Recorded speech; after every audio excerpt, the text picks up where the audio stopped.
My name is Thea, and for the better part of my adult life, I was the most influential political mind you've never heard of.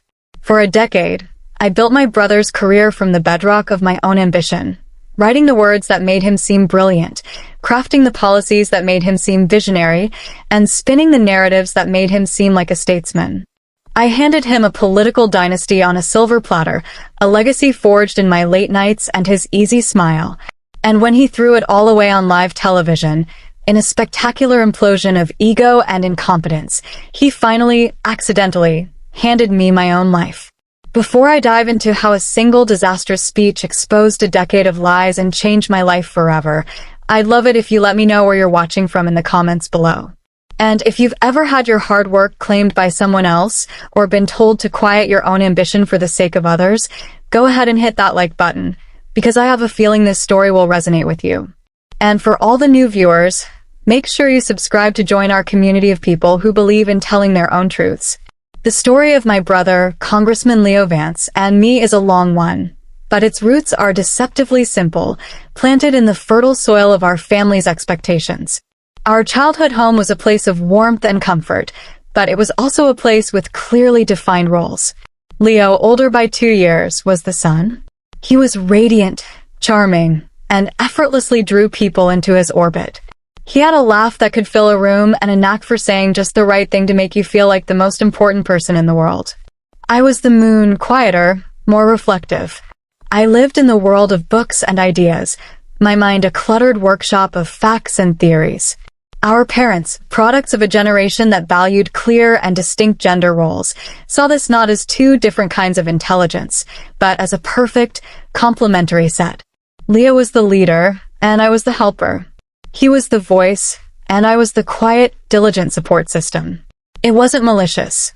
In their eyes, it was the natural order of things, as predictable as the tides. The first time I felt the sharp edge of this dynamic, I was 15. Our high school was hosting its annual debate tournament, and the topic was campaign finance reform, a subject I had devoured with an almost obsessive hunger. I spent weeks in the library, building an argument so airtight it was practically hermetic, full of nuanced points and supported by obscure but powerful case law. Leo, a senior, was on the team primarily for the extracurricular credit it would give him on college applications. He had no interest in the topic. The night before the first round, he came into my room, flashing that 1,000-watt smile that always seemed to dim the lights everywhere else. "Thea, you've got to help me," he'd said, flopping onto my bed. "I'm going to get slaughtered out there tomorrow. You're the brain. Just give me the highlights." It started with highlights. I walked him through the core arguments, the key vulnerabilities in the opposing position. He listened, nodding, but his eyes were glazed over. He wasn't absorbing the logic. He was memorizing the sounds. Frustrated but also driven by a desperate, familial loyalty, I stayed up until 3 in the morning, typing up not just notes, but a full verbatim script. I wrote the opening statement, the rebuttals, even the jokes. The next day, I sat in the audience, my stomach in knots. I watched my brother, my creation, walk to the podium. And then I heard my words, my thoughts, my carefully constructed logic, flow from his mouth with an actor's practiced ease. He didn't just recite them, he inhabited them. He gestured at the right moments, his voice rising with righteous indignation where I had underlined a phrase, his brow furrowing with thoughtful concern where I had put a parenthetical note, pause for effect. He won. Not just the round, but the entire tournament. The judges praised his uncommon grasp of complex policy and his innate rhetorical gifts. At home that night, my parents were ecstatic. They popped a bottle of sparkling cider and made a toast. To Leo, my father beamed, raising his glass. A natural-born leader. I swear, that boy could charm the birds from the trees. My mother looked at me, her eyes soft with pride, but it was a reflected pride, a pride in my brother's achievement. "And Thea," she said, giving my shoulder a squeeze. "You're such a wonderful sister. It's so important to be a team player." I felt a strange mix of emotions, a flicker of pride that my work had been so effective, drowned by a tidal wave of invisible resentment. I had built the car, tuned the engine, and provided the fuel, but Leo was the one in the driver's seat, getting all the credit for the race he'd won. I didn't have the words for it then, but I had been erased. That night set the template for the next decade of my life. The pattern solidified in college. We both ended up at Georgetown, he in the political science program, me aiming for a graduate degree in public policy. We took an advanced seminar together on legislative strategy. The final grade rested on a single massive research paper. I chose to analyze the political and procedural hurdles of passing environmental legislation in a divided government, a topic so dense and dry that it fascinated me. I spent the entire semester buried in the archives, crafting a 50-page thesis that I was immensely proud of. It was original, deeply researched, and, I believed, brilliant. 2 weeks before the deadline, Leo's own project, a flimsy and ill-conceived paper on the history of the filibuster, was going nowhere. He came to me with the same practiced panic, the same charming desperation. "Thea, I'm going to fail this class. It'll tank my GPA. Please. You're so good at this stuff. Can you just help me fix it?" I knew what fix it meant. It meant rewrite it. It meant gutting his shoddy work and replacing it with my own. But this time something in me balked. "No, Leo. This is my paper. I've worked too hard." He looked genuinely hurt, as if I had denied him a basic kindness. "I'm not asking you to give me your paper, Thea. Just help me with mine. Isn't that what family does? We help each other." He didn't have to say anything else. The unspoken pressure was there, thick and suffocating. The specter of our parents' disappointment, the ingrained lesson that my role was to support his, that his success was the family's success. I relented. I didn't give him my paper, not exactly. I gave him a watered-down version of my core thesis, reframed around his topic. I spent a week rewriting his work, inserting my research, my analysis, my conclusions. It was still my intellectual property, just wearing a different costume. He got a B+. I got an A. At Christmas dinner that year, my father, a proud alumnus, brought it up. "Professor Albright told me you got the highest grade in his seminar, Thea. That's wonderful. A real knack for the details." He then turned to my brother, his chest puffing out. "And Leo, he told me you took on a really challenging topic and showed real grit. That's what matters. Leadership isn't about getting lost in the weeds. It's about having the vision and the courage to take on the big challenges." The message was clear. My A was a sign of a good work ethic, a useful but secondary trait. Leo's B+ was a sign of character, of leadership potential. I had aced the test, but he had passed the far more important audition for the role he was born to play. Thea the technician, Leo the visionary. The seed of resentment planted during the high school debate began to sprout, its bitter roots twisting around my heart. I loved my brother, but I was beginning to realize that the family's love for me was conditional on my staying in my designated lane. The moment my own ambitions were officially and permanently deferred came the year I was accepted into a prestigious doctoral program at the University of Chicago, with a full fellowship. It was my dream, a chance to immerse myself in pure policy, to become a true expert, to build a name for myself on my own terms. I was packing my books, dreaming of the skyline over Lake Michigan, when the phone rang. It was my mother. "Thea, honey, have you heard Leo's news?" Her voice was practically singing. "He's decided to run for the state assembly. The seat in our district just opened up. Isn't it thrilling?" I felt a cold dread snake its way into my stomach. "Wow, Mom. That's ambitious." "It is. And that's why we were all talking, your father and I and Leo. We think it's a family project. And you, honey, are the most important part. He needs you, Thea. He can't do this without you." The plea was wrapped in the gauze of love and family unity, but it felt like a command. I tried to push back. "Mom, I have Chicago. The fellowship. This is my future." There was a pause on the line, and her voice lost its lilting quality, replaced by a steely disappointment. "Thea, this is a once-in-a-lifetime opportunity for your brother. For this family. Chicago will always be there. But this moment, this is fleeting. Sometimes we have to make small sacrifices for the people we love. Don't you want to see your brother succeed?" The guilt was a physical weight. It was expertly applied, a masterpiece of maternal manipulation. The implication was clear. My dream was a selfish indulgence, while his was a noble quest for the family's honor.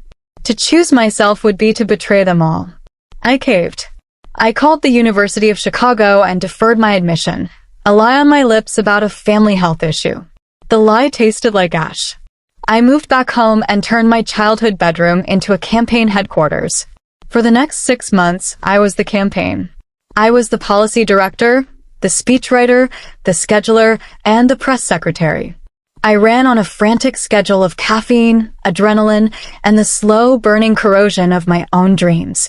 The pivotal moment of that campaign came during a forum hosted by the local Chamber of Commerce. Leo's opponent was a 3-term incumbent, a shrewd, uncharismatic man who knew policy inside and out. I knew he would try to trap Leo in the details, to expose him as the handsome but hollow political novice he was. For 3 straight days, I drilled Leo. I wrote up binders of talking points, created flashcards with local economic data, and ran mock debates in our living room until he could recite my answers in his sleep. He complained and whined, but the fear of public humiliation was a powerful motivator. At the forum, I sat in the back row, my hands clenched so tight my knuckles were white. The opponent came at him exactly as I'd predicted, with pointed questions about zoning variances and municipal tax abatements. And Leo, to his credit, was flawless. He parried every thrust with an answer I had written, delivered with a confidence that made it seem like his own.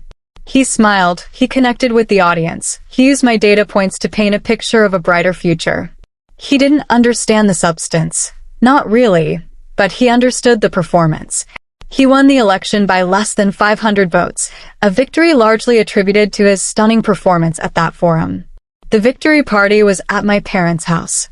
The place was packed with cheering supporters. Leo was hoisted onto someone's shoulders, his face flushed with victory. He was the conquering hero.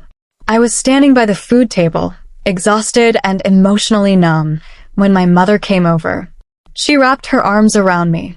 "Aren't you proud?" she whispered, her eyes shining as she looked at Leo. "Look what he did.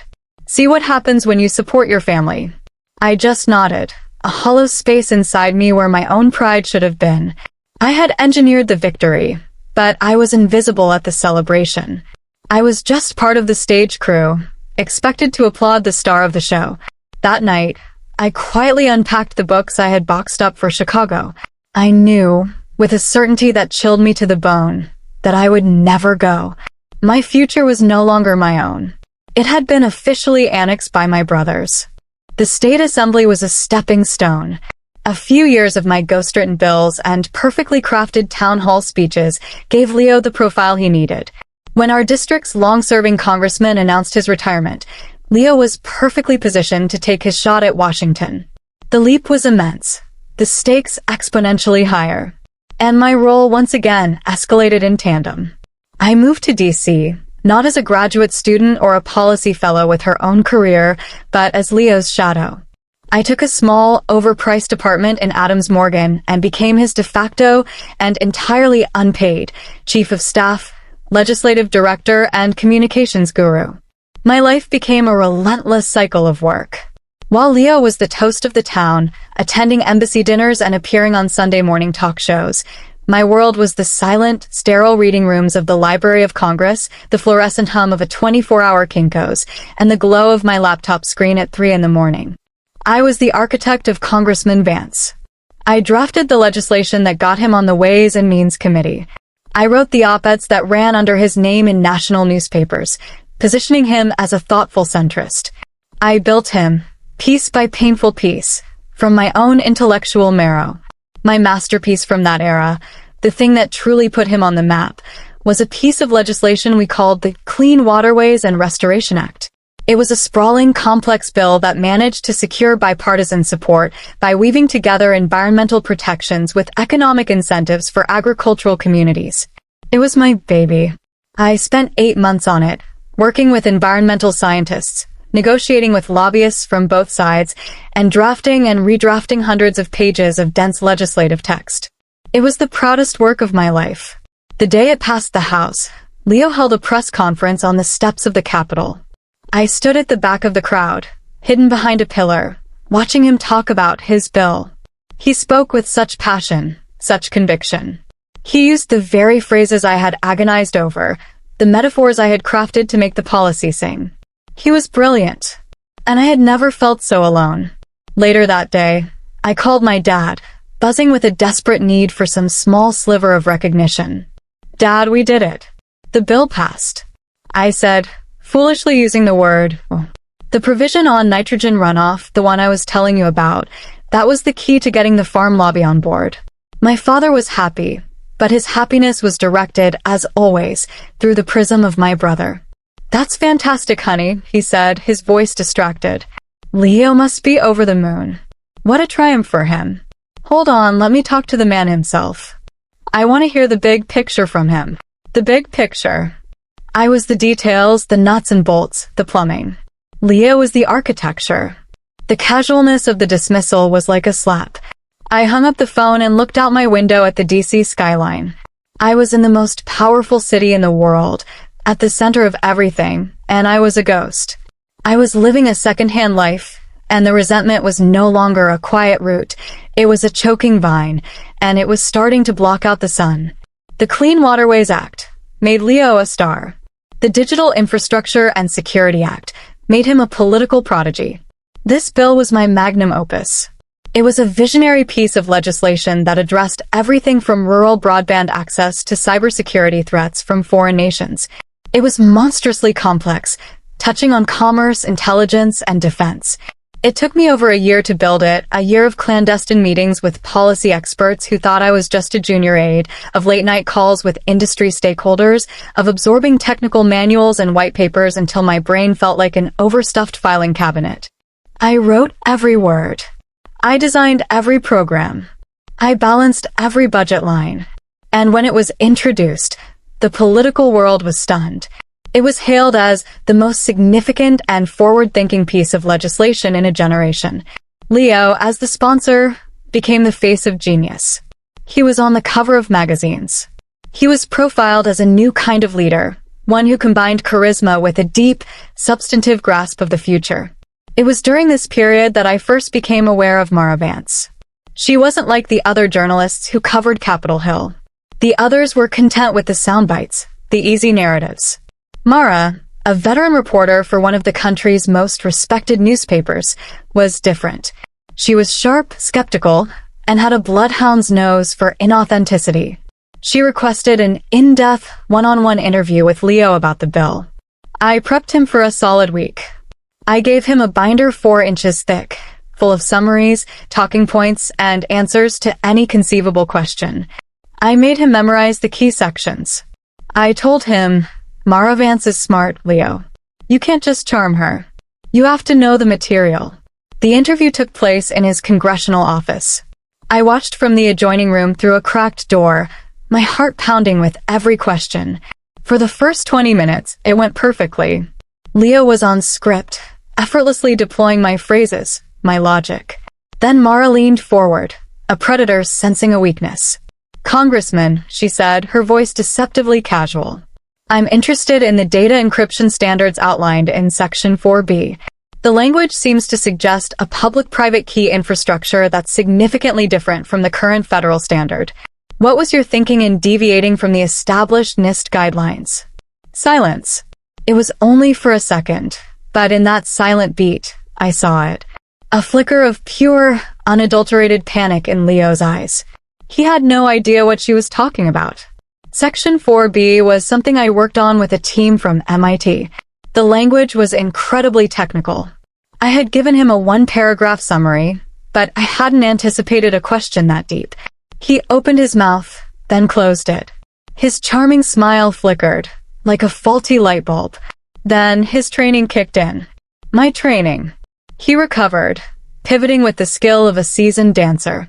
"That's an excellent, detailed question, Mara," he said, his smile returning to full wattage. "And it speaks to the larger philosophy behind this bill. We can't be shackled to the technologies of the past. We have to be bold. We have to innovate. The core principle here isn't about one specific encryption standard. It's about creating a flexible framework that can adapt to the threats of tomorrow." It was a beautiful, eloquent, and completely empty answer. A perfect pirouette around the substance of her question. He had dodged the bullet. But Mara Vance's expression didn't change. She just nodded slowly, a small, knowing glint in her eyes. She didn't press him further on it, but she didn't have to. She had seen the crack in the facade. From my vantage point behind the door, I felt a cold wave of fear wash over me. She knew. She didn't have proof, she couldn't possibly know the extent of it, but she knew that the man in that chair was not the man who had written the bill. For the first time, I realized that my invisibility, which I had resented but also relied upon as a shield, was starting to wear thin. The ghost was in danger of being seen. The close call with Mara Vance should have been a warning. Instead, fueled by the bill's success, I made a foolish, desperate bid for a shred of acknowledgement. It was Thanksgiving. The whole family was gathered at my parents' house. The air was thick with the smell of turkey and the sound of self-congratulation. My Uncle John, a man who thought fiscal policy was a brand of laxative, was holding court, loudly praising Leo. "That digital bill of yours, Leo, it's genius. Pure genius. You're putting this family on the map." Leo just soaked it in, nodding gravely as if he were accepting a Nobel Prize. I had been drinking a little more wine than usual, and it had loosened the knot of resentment that was usually cinched tight in my chest.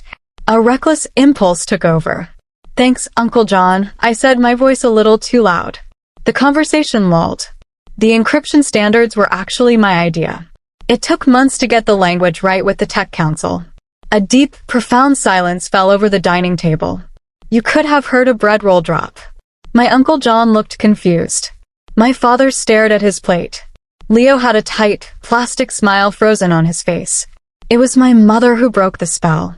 She let out a short, nervous laugh, a sound like cracking glass. "Oh, Thea," she said, her tone dripping with forced lightness. "Always the kidder. It is so sweet how you help your brother with all his little research projects. You've always been so good at that." The condescension was breathtaking. Little research projects. I had drafted a piece of legislation that would shape national policy for a generation, and she made it sound like I had helped him with a book report. Leo then chose that moment to deliver the killing blow. He reached over and patted my hand, his expression one of saintly indulgence. "She's my secret weapon," he said to the table, winking. "Couldn't do it without her." It was meant to sound like a compliment, a generous acknowledgement. But it wasn't. It was a repositioning of my contribution back into its proper, subordinate box. I wasn't his peer, I was his tool. A secret. A weapon. An object. I felt the blood drain from my face. I wanted to scream. I wanted to stand on the table and detail every late night, every paragraph I wrote, every idea I conceived. But I didn't. The weight of their collective expectation, the sheer, crushing force of the established family narrative, was too much. I mumbled something about needing some air and retreated to the kitchen, my face burning with a humiliation so absolute it felt like a physical acid.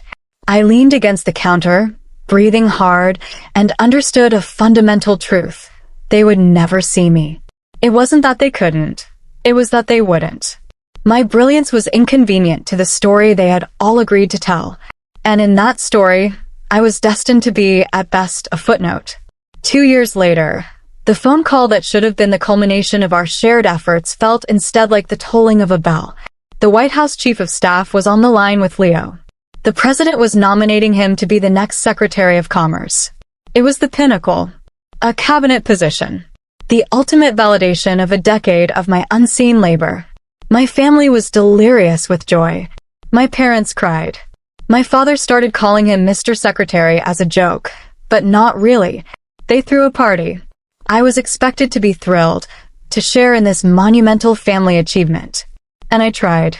I smiled. I accepted congratulations on Leo's behalf, but inside, I felt a profound hollowness. This wasn't my victory. It was the apotheosis of my erasure.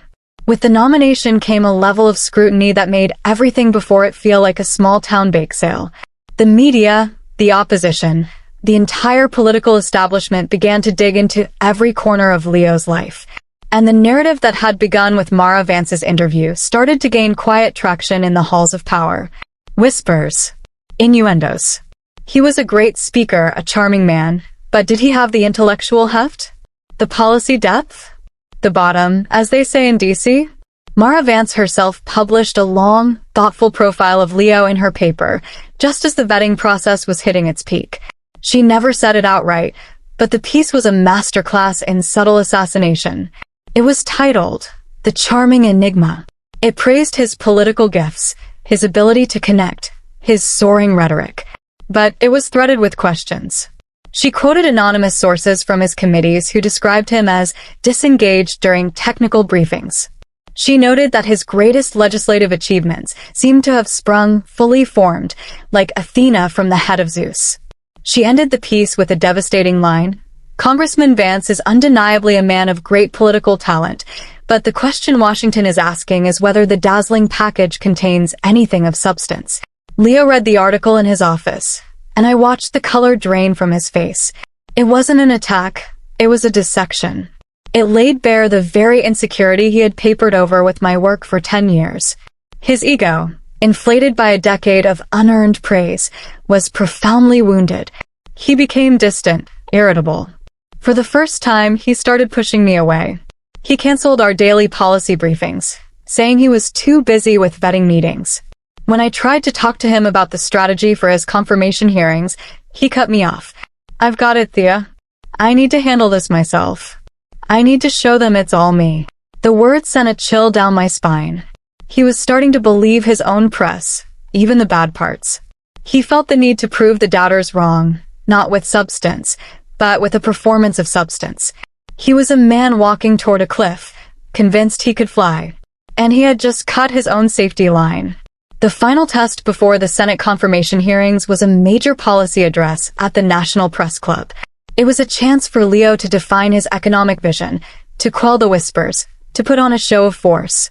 The audience would be a who's who of Washington journalism, including Mara Vance in the front row. The speech would be broadcast live on every major cable news network. The stakes could not have been higher. I worked for a week, barely sleeping, crafting what I considered to be my masterpiece of a speech. It was the perfect fusion of Leo's brand of soaring, optimistic rhetoric and the kind of granular, forward-thinking policy that would silence the critics for good. It seamlessly connected the themes of my Digital Infrastructure Act to a broader vision of American economic renewal in the 21st century. It was smart, accessible, and powerful. It was bulletproof. I emailed the final draft to him and his chief of staff, a harried but competent man named David. The subject line was, "Final NPC speech, read immediately." Hours passed with no response. I started to feel a familiar, acidic anxiety churning in my gut. I called David. He picked up on the first ring, his voice tight with stress. "Thea, thank God. Did he get the speech, David? Has he read it?" "He got it," David said, his voice dropping to a whisper. He looked at the first page, closed the file, and told me to cancel the teleprompter. My blood ran cold. "What are you talking about? Cancel the teleprompter? He can't possibly be thinking of going off script." "Worse," David said, and I could hear the sheer panic in his voice. "He's not going off script, Thea. There is no script. He says he wants to speak from the heart. He wants to show them it's all him. He's locked himself in his office and won't talk to anyone. Thea, I think he's going to wing it." Wing it. A major policy address, the most important speech of his life, in front of the most cynical audience on the planet, and he was going to wing it. I felt a wave of nausea. It wasn't just hubris. It was a form of suicide. He wasn't just trying to prove he didn't need me. He was trying to kill the part of himself that did. I hung up the phone, my hands shaking. I turned on the television and saw my brother, handsome and confident in a dark blue suit, being introduced to a packed room. He walked to the podium, smiled that $1,000,000 smile, and waved away the folder with my speech in it that an aide tried to place on the lectern. "Thank you," he began, his voice smooth as silk. "I'm not going to give you a stuffy, prepared speech today. I want to talk to you all heart to heart about the future." I sank onto my couch, my body rigid with dread. I was about to watch a decade of my life burn to the ground on live television. For the first 2 minutes, he was brilliant. The pure, uncut charisma that was his only true gift was on full display. He told a charming, self-deprecating story. He made the room laugh. He spoke of hope and American ingenuity. He was a symphony conductor without an orchestra, waving his arms beautifully, creating no music. Then he tried to play an instrument. He pivoted to the substance of his economic vision, and the entire magnificent illusion shattered into a million pieces. "We stand at a crossroads," he declared, his brow furrowed with performative gravitas. "A paradigm of new opportunities, built on the synergies of our global and domestic internets." Internets. Plural. I flinched as if I'd been struck. On screen, I saw Mara Vance, who had been scribbling notes, slowly put down her pen. She just watched, her expression unreadable but utterly focused. It was the beginning of the end. He tried to talk about my Digital Infrastructure Act, the crown jewel of his supposed legislative record. He stumbled over the name, calling it the Digital Highway and Security Bill. He tried to explain its core components and got lost in a swamp of his own empty jargon. "It's about creating a framework," he stammered, his confident smile starting to look like a desperate grimace. "A framework for the digital packets of information, to flow freely, securely, like water. Water in the clean waterways." Which was another bill. A good bill. My mind was screaming. Asterisk, it's not about packets, you fool. It's about scalable cloud architecture and zero-trust security protocols. I wrote you a one-page summary. It was in your briefing book. Asterisk, I was watching the intellectual equivalent of a man trying to describe the color blue without ever having seen it. He was guessing, flailing, grabbing at words and concepts he had heard me say but never bothered to understand. The camera cut to reaction shots in the audience. The initial confusion on the journalists' faces had morphed into a kind of horrified fascination. Some were exchanging wide-eyed glances. One veteran reporter in the second row was visibly trying to stifle a laugh, covering his mouth with his hand. Leo could feel the room turning on him. The confidence drained from his face, replaced by a sheen of sweat. He was lost, and he knew it. He fell back on platitudes, but they were disjointed, nonsensical. "The business of America is believing," he said, his voice now a little too loud, a little too shrill. "Believing in the business of belief itself. We must invest in the stock market of our hearts." It was a word salad of epic proportions, a rambling, incoherent collage of half-remembered phrases and patriotic boilerplate. I sat on my couch, paralyzed, watching my brother, the man whose entire public identity I had manufactured, being exposed as a fraud in the most public and humiliating way imaginable. He finally, mercifully, ground to a halt. He ended with a weak, "God bless America," and walked off the stage to a smattering of stunned, pitying applause. The second he was out of sight, the cable news pundits pounced. A political implosion of the highest order. That was not a speech. It was a cry for help. We just witnessed the end of a political career. There's a term for that, empty suit. And I think we just saw right through the fabric. The TV screen glowed in my dark apartment, illuminating my face. The empire I had built was a pile of smoking rubble. But as the initial shock subsided, a strange, new feeling began to emerge from the ashes. It was a terrifying, exhilarating flicker of something I hadn't felt in a very long time. Freedom. The aftermath was a nuclear winter. Leo's office went into lockdown. He wasn't taking calls from anyone, least of all from me. His chief of staff, David, sent me a one-line text. "It's over." The media firestorm was relentless, a gleeful pylon. The narrative had been set in stone. Congressman Leo Vance was a handsome fraud, a charismatic lightweight who had finally been tested and found to be utterly, completely hollow. The silence from my family lasted for 24 hours. When the call finally came, it wasn't from Leo. It was my mother. I answered, my heart a cold, hard knot in my chest. She was sobbing, a theatrical, wounded sound. "Thea," she wailed. "Your brother is destroyed. He won't come out of his room. The things they're saying about him on the news, it's barbaric. It's cruel." I waited, saying nothing. I knew what was coming. "You have to do something," she demanded, her voice shifting from grief to steel. "You have to fix this. Write a statement for him. Call your contacts in the press. This is when a family pulls together. How could you let this happen to him?" The audacity of it was breathtaking. The gaslighting so profound it was almost a work of art. How could I let this happen? Me, the woman who had built him from scratch, who had spent a decade sacrificing her own life to prevent this exact scenario. Me, the woman he had actively pushed away and ignored. A decade of suppressed rage, of swallowed resentments and silent screams, suddenly coalesced into a single moment of crystalline clarity. The choking vine of obligation around my heart snapped. "I have to go, Mom," I said, my voice eerily calm. I didn't yell. I didn't cry. I just stated a fact. And for the first time in my life, I hung up the phone on her. A boundary, thin as a spider's thread but strong as steel, had just been drawn. My phone rang again almost immediately. I expected it to be my mother, calling back to escalate her emotional assault. I almost didn't answer, but I glanced at the screen and saw an unknown DC number. On a whim, I picked it up. "Is this Thea Vance?"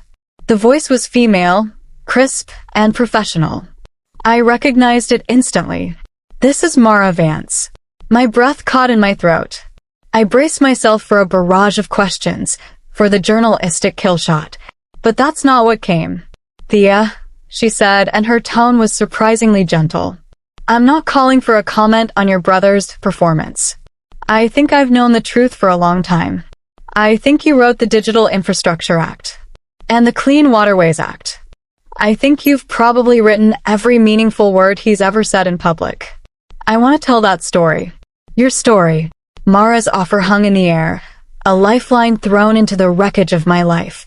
"I can grant you full anonymity," she continued, her voice all business now. "We can call you a senior aide, a source close to the congressman. We'll protect you completely. No one will ever know it was you." Anonymity. It was the uniform I had worn for 10 years. The shadows were my home. It was a tempting offer.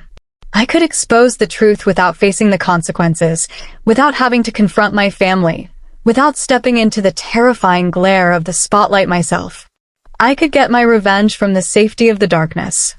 I looked around my small apartment. It was more of an office than a home.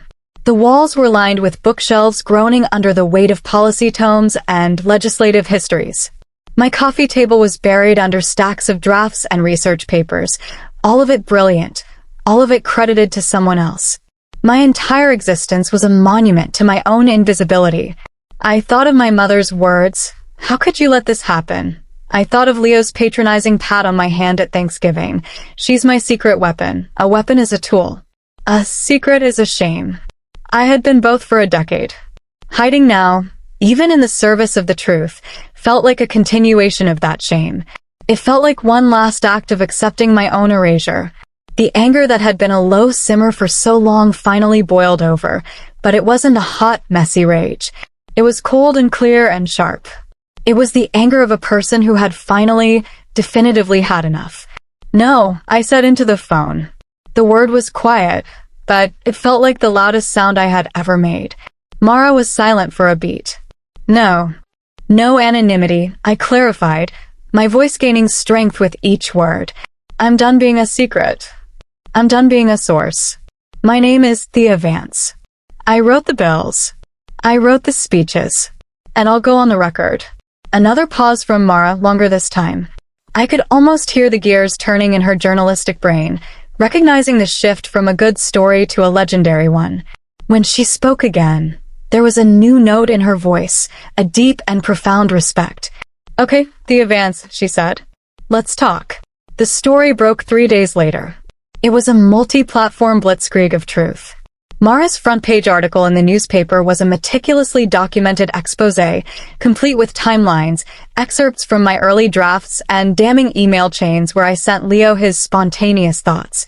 The centerpiece, however, was a primetime television interview. I sat across from Mara Vance, not as a cowering victim, but as the calm, factual architect of a political career. I didn't cry or rage.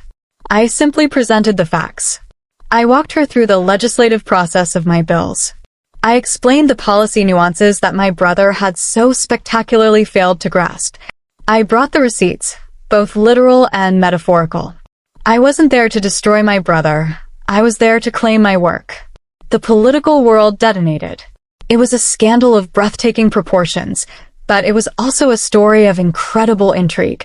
The White House officially withdrew Leo's cabinet nomination less than an hour after the interview aired. His career wasn't just over. It was a punchline, a cautionary tale that would be taught in political science classes for generations. He had become a verb. To pull a Leo Vance was to be exposed as an imposter in the most public way possible. My life, in stark contrast, was just beginning. As Leo's world collapsed, mine was being born. My phone, which had been silent for days, began to ring and did not stop. It was campaign managers for presidential candidates. It was sitting senators. It was the heads of major think tanks. It was cable news producers offering me contributor contracts. They didn't want the ghost. They wanted the ghostwriter. They wanted the brain. Overnight, I had become the most sought-after political strategist in the country. The validation I had craved for a decade, the recognition I had been conditioned to believe I didn't deserve, was now being offered to me in overwhelming abundance. A week after the interview, an email appeared in my inbox. The sender was my father. The subject line was simply family. I opened it with a sense of clinical detachment. It was a long, rambling message, co-signed by my mother. It was a masterwork of non-apology. They were shocked and hurt by my decision to air our private matters in public. They wrote about how devastated Leo was and how this had been so hard on all of us. Buried in the third paragraph was the closest they could come to taking responsibility. Perhaps we could have been more vocal in our appreciation for your support of your brother over the years. My support. Even now, they couldn't name it for what it was. My work, my intellect, my career. The email ended with a limp, hopeful plea. We love you both, and we hope that in time, we can all find a way to move past this and be a family again. I read the email twice. I felt a faint, phantom ache of the old pain, the familiar sting of being misunderstood. But then it was gone. In its place was just nothing. A quiet, peaceful emptiness where the desperate need for their approval used to reside. I didn't reply. I didn't rage. I simply moved the cursor, clicked a button, and archived the message. It was a final, silent declaration of independence. Later that day, a text message came through from a number I didn't recognize. I guess you're happy now. You ruined my life. It was Leo. I looked at the words, so dripping with self-pity, so completely devoid of self-awareness. He still saw me as a supporting character in his tragedy, not the protagonist of my own story. I didn't type a response. I just pressed block this caller. Another thread cut. Another cage door opened. 6 months later, I stood in my new office. It was a corner suite in a glass building with a panoramic view of the Capitol Dome. My own name was on the door in brushed steel letters, Vance Policy Group. I had a small but brilliant staff, a roster of high-level clients who respected my mind, and a future that was utterly and completely my own. I was on a conference call with a senator, pushing back on a flawed point in a draft of her new energy bill. No, Senator, I said, my voice firm but respectful. With all due respect, the data doesn't support that conclusion.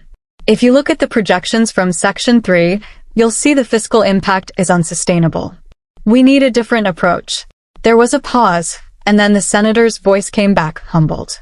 You're right, Thea. Of course you are. What do you suggest? I smiled. It wasn't the bitter, resentful smile of my past. It was a smile of pure, unadulterated satisfaction. I had spent a decade being the smartest person in the room while being treated as the least important.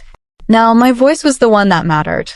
After the call, I walked to the vast window and looked out at the city that had been the site of my invisible servitude. For so long, I believed my worth was something that had to be granted to me by others, by my parents, by my brother. I thought their praise was the sun, and I was just a pale moon reflecting their light. But I was wrong. My value was never determined by their recognition. It was inherent. It was always there, waiting in the shadows for me to be brave enough to claim it. I didn't seek revenge against my brother. I sought the truth. And it turned out the truth wasn't just my vindication. It was the most powerful policy of all. Looking back on it all now, the most important lesson I learned wasn't about politics or power. It was about worth. For so long, I allowed my value to be defined by people who benefited from my feeling small. I learned that you have to be the primary author of your own story, because if you let someone else hold the pen, they will always write you into a supporting role. Your talent, your intelligence, your worth, they exist independently of anyone else's acknowledgement. The real victory isn't making them see it, it's seeing it for yourself. And that's a truth that can set you free. I'm so grateful you joined me for this story. Now I want to hear from you. Have you ever been in a situation where you were underestimated or had your contributions overlooked? Share your experience in the comments below. There is so much strength in knowing we are not alone. And if my story resonated with you, please don't forget to like this video and subscribe to the channel for more stories about finding your own voice. You can also share this video with anyone you think might need to hear it. Thank you so much for listening. I hope my journey inspires you to claim your own power and to never, ever let anyone else write your story for you.